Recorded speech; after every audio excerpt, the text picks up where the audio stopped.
7, and our quorum just walked in. I'm going to call this Public Works Committee meeting to order. Congratulations. We'll start with Resolution 1381 by Council Lady Bircher and others. Approves a contract between Metro Public Works and Red River Waste Solutions LP for the weekly collection of waste in District 7, 8, and 9. So moved. And I would move approval. Second. Any discussion? Chair, can I ask a quick Yes, question? Sharon, how long, or either of the Sharons, how long have we worked with Red River? And when we put this RFP out, how many people responded to it? And There were 7 or 8. I can't remember how many, but there were. There were a multitude, larger than our Yeah. normal RFPs responded to this. and then I apologize. Go ahead. We evaluated them on business plans, quality of service, if they had similar service in other areas, and also on price. And their price was so Yeah, drastically very low. In one case, it was half of what somebody else had put out there. And so So I wonder, I mean, at a certain point with kind of Red River all over the county, right? And they've scaled to a point where, you know, I mean, we're going to put out these RFPs Right. and like, I mean, effectively in lieu of Metro doing trash pickup, if somebody scales up at our kind of, you know, county-wide scale, they're always in this process going to be, you know, They can spread it out. Right. Over Right. 95,000. And we did look to see if Public Works could do it at the same cost or less than they could, and we couldn't. okay. So, Okay, I appreciate that. I have a quick question. In the evolution of Hub Nashville and our kind of collection of data on complaints, when you evaluated quality, did you go back and see the number of complaints that might be there? the only way, according to RFP standards, the only way that we can go back and bring any of our personal knowledge in whenever we're evaluating something is if they list us as a reference, or if in their proposal they say anything about having worked for Metro, and then we can bring in outside information because we were a reference and we can bring the knowledge in. But if they did not list us as a reference and they did not put anything about being a Metro vendor, then we couldn't bring any other information into the RFP. We're supposed to only evaluate what is presented in their proposal. Did they list you as a reference? I don't think they did. And so is this something that, how we formulate RFPs, is this something that maybe we should think about, given that you've got, in theory, this Hub Nashville tool, which will accumulate. You'd have to talk to procurement because that's their rules, and I'm not a procurement expert, so. And then the threat of that being used might get even better service. Well, on Right, it's like a leverage point that we're not using, but right? these are 2 separate contracts. Okay. And the second one is not as complicated as the first one ended up being the first time that they bid on a contract. So this has some very clear-cut standards and some very clear-cut rules about service and about termination. So We also are pretty well aware of when they don't do a good job because we Because we email Sharon. Yeah. get calls from constituents and council people that day. But you can't use it, right? You were just no, saying. we did. We You can't use it for the RFP process, can't but on use a it daily for basis, like if Right. somebody Oh. lets us know, we. Sure, but in terms of re-upping or re-awarding the RFP, which would be the big stick in the room, so to speak, and that you all can't, I mean, they might be a vendor that you have to call every day for a month, but then you could still award them an RFP on the basis of price. not just price, but it's what's in their proposal. They don't just propose a price. They give information on the background of their company and on their plan and how they roll it out and what they would use and you know, just about anything that we ask them, they answer in the RFP. Thank you. And I'd like to, since 9 is in there, and we've discussed the transition to the one contractor. Is there any way, just somewhere down the line, you can email me the procedure of when you do get complaints, so I can respond to my constituents saying, look, this is what's going to take place because, you know, there was a big issue about losing a specific contractor out there, so. Yeah, I think if your constituents call the hub, and we can, because what happens is every day they generate a report that shows the misses, and you can see a red flag pretty quickly. You have multiple people in the hub taking calls, but when all that is concatenated, you can see, oh, here's a problem, or there wasn't a problem. And since they got through that, unfortunate time, their misses and complaints have been probably statistically similar to our own. So I guess To the metro. contractually though, like what's the stick? Like, I mean, if they have multiple misses and all this kind of stuff, like, do we reduce the amount we pay for them? Or do we like, I mean, you know what I mean? Like once they've, at a certain point, like, I mean, it is somewhat of a monopoly, right? Like they're the biggest guy in town, so of course they're gonna get the contract because they have the lowest, but I just wonder. That's a really good question. On the original contract that Sharon and I would like to say, neither of us were here. It was really, the bar is set very high. It's very difficult to do anything. In this one, you've got the standard 30-day out clause. It's much more like what you would see in a traditional metro contract compared to the first. Angie, Don't they know you won't take that 30-day out? Actually, we could. Two winters ago, around Christmas, they were missing a lot. Yeah. And Yeah. so we put them legally into non-compliance Okay. and said they had to come back into compliance in 60 days. And if they didn't, we'd start subcontracting their routes out to Okay. other carriers. Appreciate that. Okay, that's good to They know. get back into compliance. And we did talk to another contractor, and I believe they were informed that we could contract it out to somebody else Okay, pretty quickly. good to know. Okay, I appreciate that. Thank you. All right, any further discussion? All those in favor? Aye. Any opposed? And we recommend approval. Moving on to Resolution 1382 by Councilor Berger and myself, accepts a grant from TDOT to Public Works to conduct a comprehensive litter awareness and reduction campaign involving various community partners and a roundtable of government agencies, and I would move approval. Second. Any discussion? I will just quickly reiterate what I said in budget and finance, just as far as kind of, I mean, I don't know if the stipulations of the grant mandate a certain proportionality, but, I can't speak for all my colleagues, but if you think, I think if you were to ask, we would much rather it be weighted on very intentional, strategic, like picking up the trash more than educating that litter is bad, right? Because I feel like that's out there. And then I appreciate all the TDEC and the partnerships and people who are dumping tires and using cameras and getting license plates, and that's excellent. And that's strategic and targeted.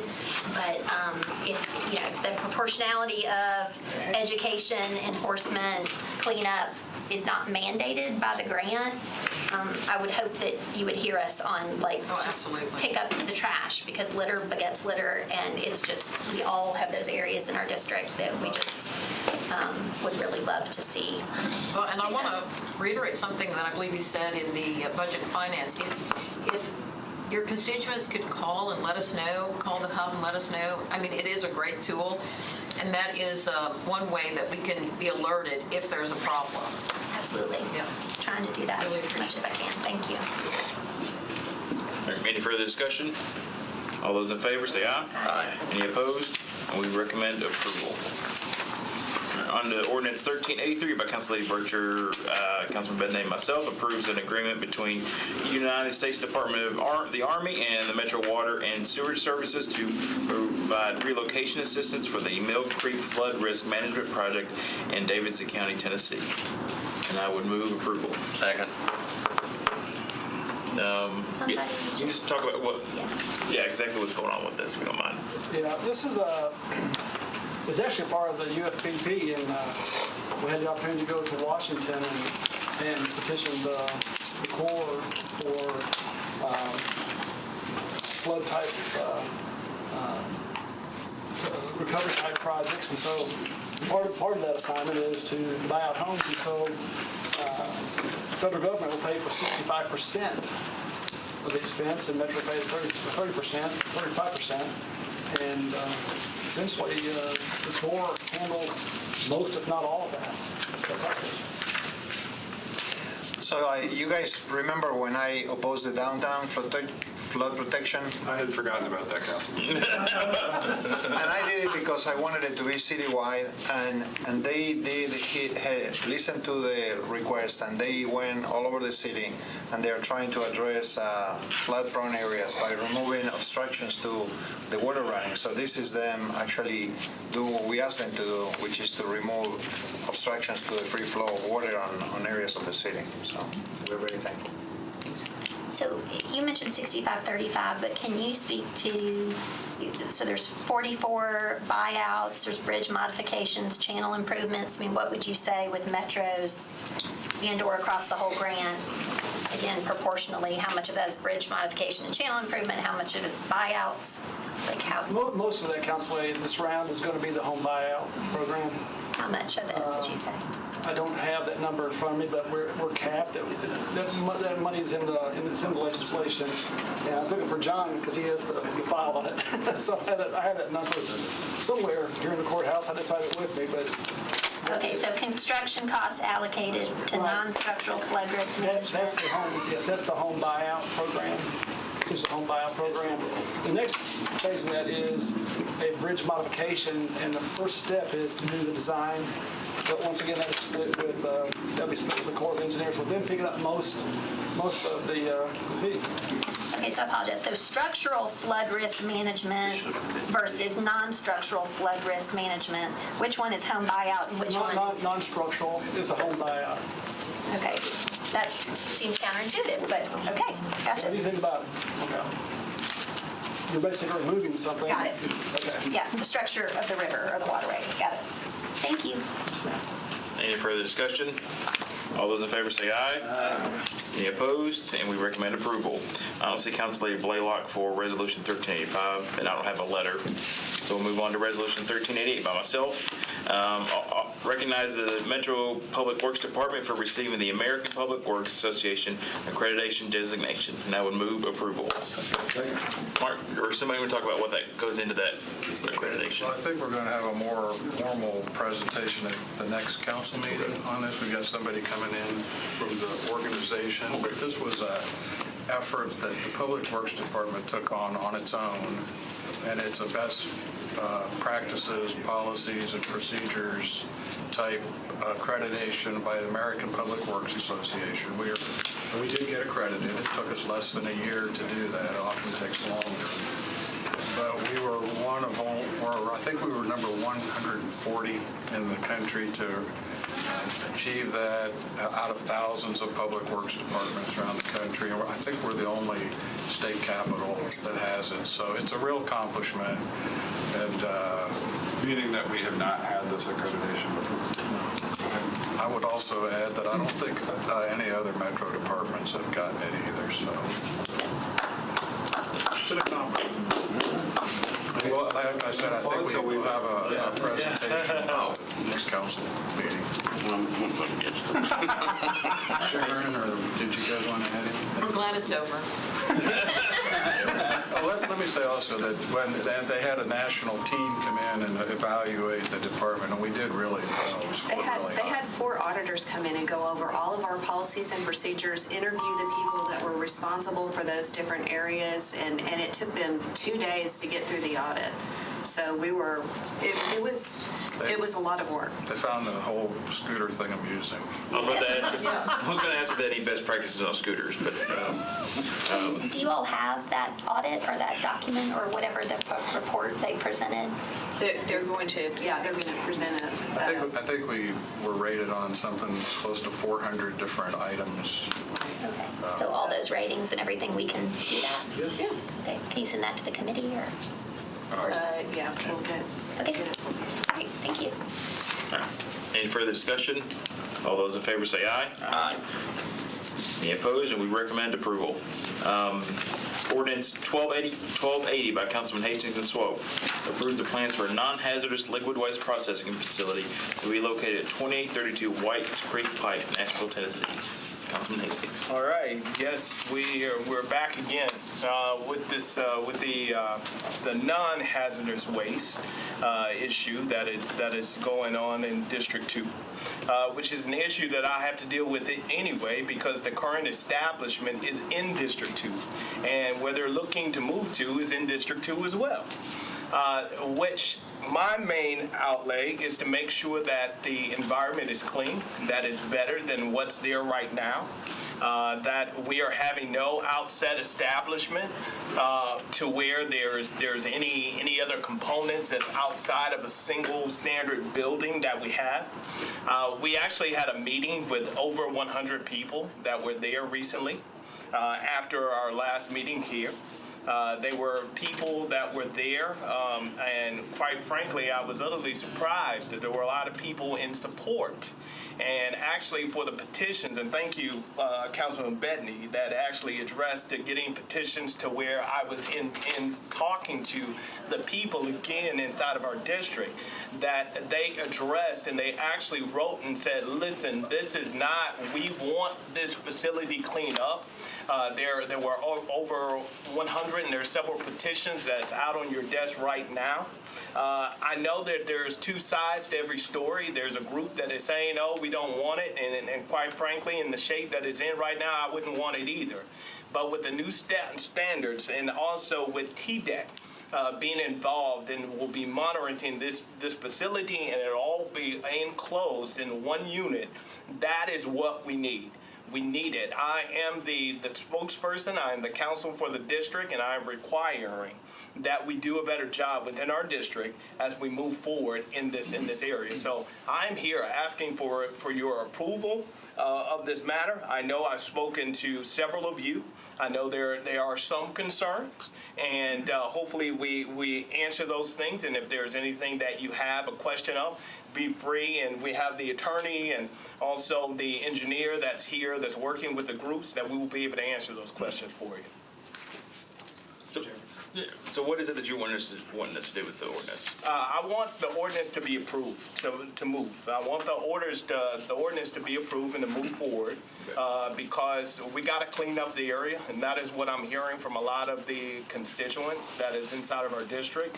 That we only heard from they were fussing. You only heard from one side. Yeah, we only heard from one side, the people that showed up at the meeting. But in the area where they are right now, we have to clean up that area, and we want to do it in a way to where everybody is going to be happy. We're going to move on to get other things. Actually, a community wants retail space, and yes, we're working on that. We have to start someplace, and all of you as council people know how difficult it is to please everybody at the same time. But what we are doing is we're starting someplace, and that where we are right now, I had no footprint. Nobody else had started the job before me, but we are starting someplace, and we're going to start right here. Move approval. I have a question. Did you ask for? I heard you first. Then. So, Councilman, I guess if I rewind to both the public hearing and what we heard, correspondence in between, it seems that a lot of the opposition is coming from the group that identifies themselves as Haynes Trinity. Mm-hmm. In terms of a neighborhood, where is that in relation to the actual site of the new plant? It is far away from where the site is right now. It's in the middle. Let's say the site, Warwick Baptist Center is actually Whites Creek. And it was changed over years ago, and actually I'm a graduate of American Baptist College as well. So I know the area well. I have family all up in the area, and I have family members that have been up in arms because of information that has been coming out that have not been true. But I do tell you that the community, Haynes Trinity, is actually made up of a community of individuals that live more in the center of that area, not necessarily closer to either of the sites. Are they, so they're not, it's not like it's right on the edge of that residential? No. Now, there are some people that are a part of the Haynes Trinity group that are a part of the Haynes Manor location, which the new facility will be closer to. But overall, the spectrum for the new standards, which the state has approved of, which we can't deny and tell them, we have no approval to be able to tell them that they can't go there. This is of the Jackson Law. This is not a zoning issue. And that's the hardest thing, because this is the first time since we adopted the Jackson Law that we have to deal with this, and I was one of the biggest pushers of the Jackson Law. But I can tell you this, we have no control over whether they can move or not. It's just over parts of the system of how they do things inside of their business. And one of the things that's a scary thought, especially us as district council people, we find ourselves in a place that we're fighting against the system, and then all of a sudden you got new neighbors next door, and you said, well, I thought they couldn't come, but guess what? They're here, and they're here to stay. And we want to make sure that we get the best outcome out of this whole situation that we can, and we need to move forward. Councilman Midday. And then Councilman Johnson. Councilman Hastings? Yes, sir. When you say that this is cleaner, or they will clean up the situation, can you be more specific? Yes, sir. There are and actually probably get some more help. Actually, the building, it is inside of one standardized building. Right now, what they have is a lot of outside pockets of things that they do. Right now, it's all over one piece of a property. Now, the property, I was just there yesterday, just going out and to look and to see, their everyday system, and to see how things go along. It's not bad, but God dog it, it can be better. We want our community to be better. We want the entertainment. We want the a nice place where we can go and sit down, shop. And my whole action is running for council is we need to create an atmosphere inside of District 2 to where we can live, we can work, and we can play inside of our environment. And that's what we're working to do. So when you say that it's cleaner, you mean that it's enclosed? Yes, sir. It's enclosed. That will be under the state of Tennessee TDAC. They cannot operate that facility if it smells, if it's outside, if it goes into any streams of water or whatever else. And actually, I wish there's water guys here, right? Yeah, with the processing of that, we need places like that to stop from our water system being backed up, because all of the grease get into the tanks. It backs up our water line. So it's really, really helping us, especially in my community where we have flood lines and water. Anytime it rains hard, our community gets flooded. So those are things that will be able to help us out overall, and that's the reason it's cleaner. Two more questions. Yes, sir. So is the current status legal? The current status is grandfathered in. It is legal because it is grandfathered in. That facility has been around over 30 years. So it is. It's legal under the grandfathering clause, but if they move, they have to come up to standards with TDEC, and TDEC has a big criteria, and I really believe that that's going to benefit our community as a whole. And I want them to clean it up, and I want it to be a live, work, play, and a clean atmosphere for all of our constituents in District 2. So the current site, they cannot make more than 50% of a change because then they have to bring it up to compliance. It's a non-conforming structure, correct? They're also in the floodplain where they are now. Yeah, There's all kinds of issues with the current facility, and so it can't be in the floodplain. It's got to be enclosed. There's, like the Councilman mentioned, Metro zoning requirements consider this to be recycling, and it has to occur within an existing building. So why are they wanting to remodel? Are they growing the facility? That whole area has been rezoned. It's an area that's emerging in this district, council district. It's going to be mixed use. It's going to have mixed use houses, hotels, restaurants. It needs to move. It's sort of held this community captive in its current location. And so in the community meetings that we had, it was very clear this community wants to grow. They feel like they've been held back. Allowing this facility to move to an industrially zoned property across McCory where it has direct access off the interstate and not meandering through all this community is going to allow them to do exactly what they want to do. Okay. And if I would say, traffic will not be as crazy as it is right now because it goes through neighborhoods. It goes through neighborhoods where there are kids and bus stops and all of that stuff. It will be directly off of Brawley Parkway, so it's direct connection. And the facility is not moving, the current facility is not moving to a new facility in the way that they are right now. We are working to upbuild that community as well. especially with more retail and more things that the community has cried out for a long time. It's a hard thing trying to get there, but I took on the job to try to make sure that it gets done, and gosh dog it, we're going to do it. All right, thank you. Sorry. Thank you, Chair. So the way I understood is because the area it's going to is already zoned SB by previous council member. And it was unfortunately disapproved by Planning Commission. However, back then that body approved over, Yeah. overturning the planning recommendation. Therefore, the usage may not be appropriate, such as industrial, was allowed in that portion. And it has been sitting empty, but now they're ready to move in.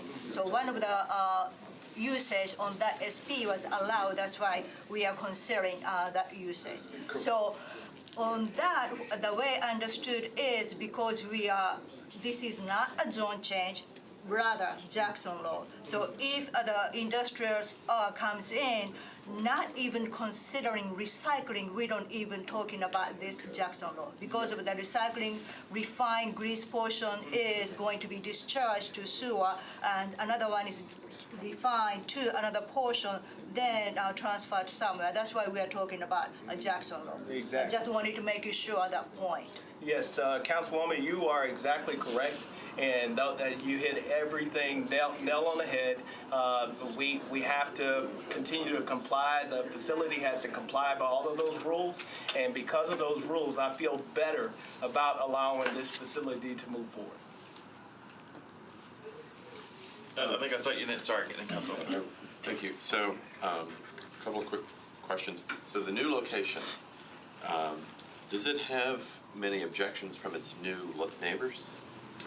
Well, good question. Okay. You have some objections, and then you also have a big group of people that are saying, no, that is not what we want. We need to do something with this area.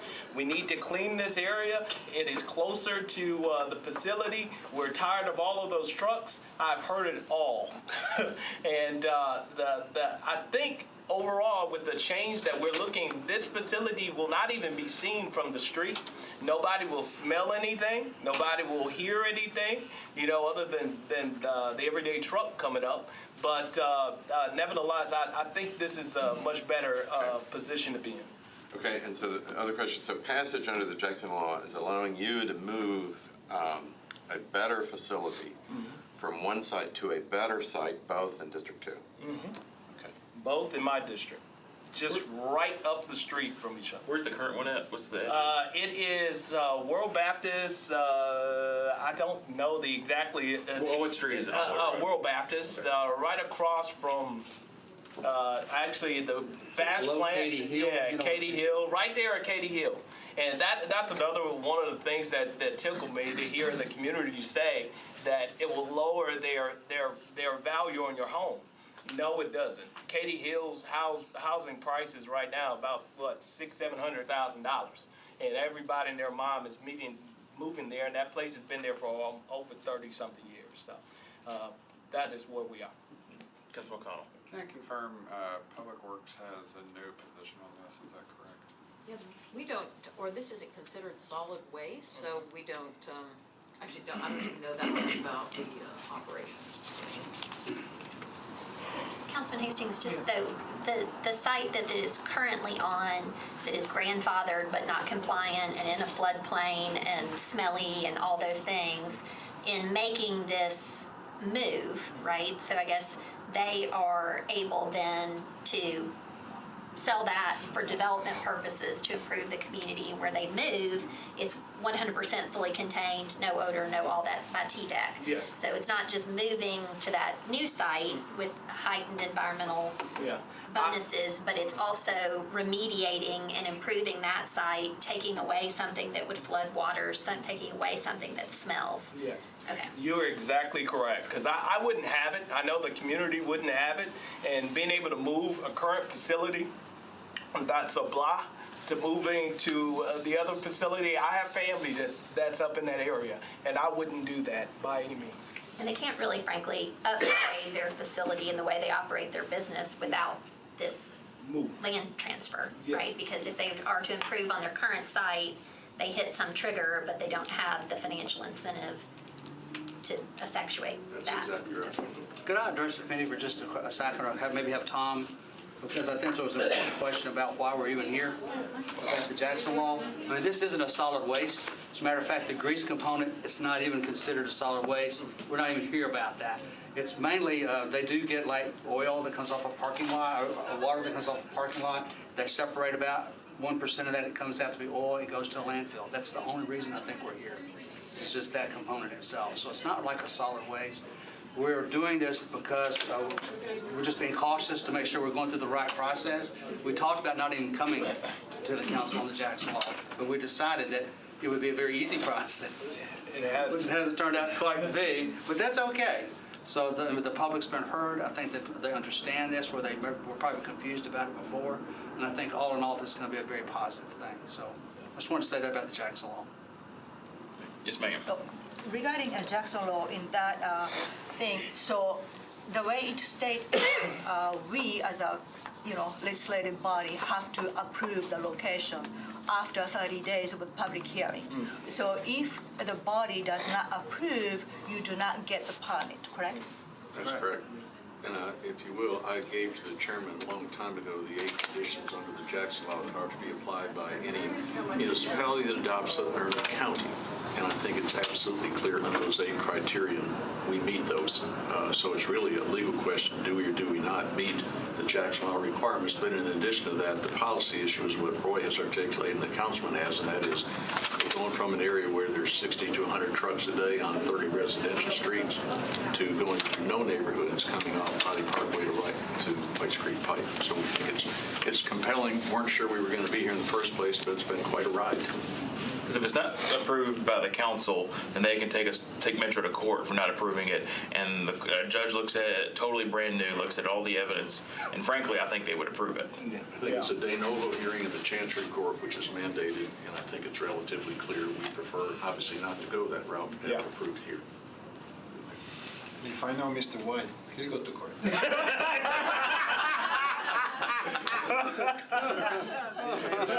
I don't want to just go to court. I want to go to court and win. I'm sorry, yes, ma'am. Yes, yes, sir. Thank you. So obviously, we've been getting lots of emails from people who have said no. Yeah. We've gotten one letter, and then we've gotten some emails. I think obviously got inundated with the soccer stuff, but I've been trying to track it. It appears that it appeared to me that the majority of people still are no, just based upon what I'm seeing. So, have you got different petitions, or there? You should have on your desk, and also through your email as well, which you probably haven't gotten to. You should see the petitions from the other people, and I didn't even know they were coming in. But my phone has been ringing off the hook. I hear from both sides. I didn't even think the other side was even paying attention, especially when I was being massacred by one group. But overall, the community, it seems to where, especially with our meeting that we have an overwhelming response from people that were saying, listen, our community needs to come up. And the only way that we come up is we start right here. So you're getting what you're getting right now, you're getting from a particular group that's continuing to recycle all of that stuff. I get them. They put my personal cell phone out there, so I get text messages and all of that stuff. I'm the councilman of the district. This is a hard job. This is a hard place to make this decision. But the decision right now, in order, I heard before when I ran for this campaign, the community does not want to be the same.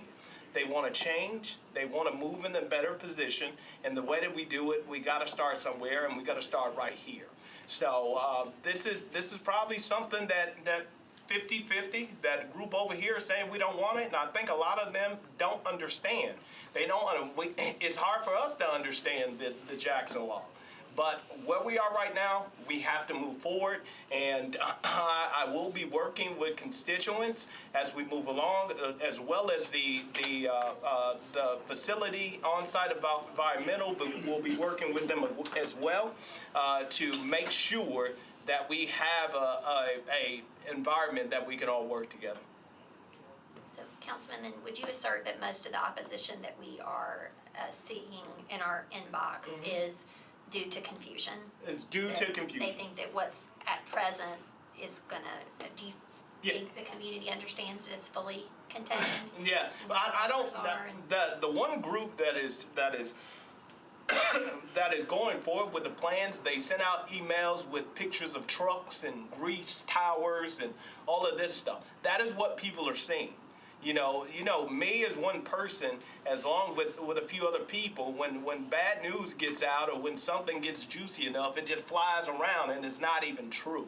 That is where we are. And I can tell you, I can for sure you this is on my watch. I am not going to have a crazy facility. The former councilman did the rezoning for the property, but I am responsible to make sure that this is a good deal. And that is what I'm here to do.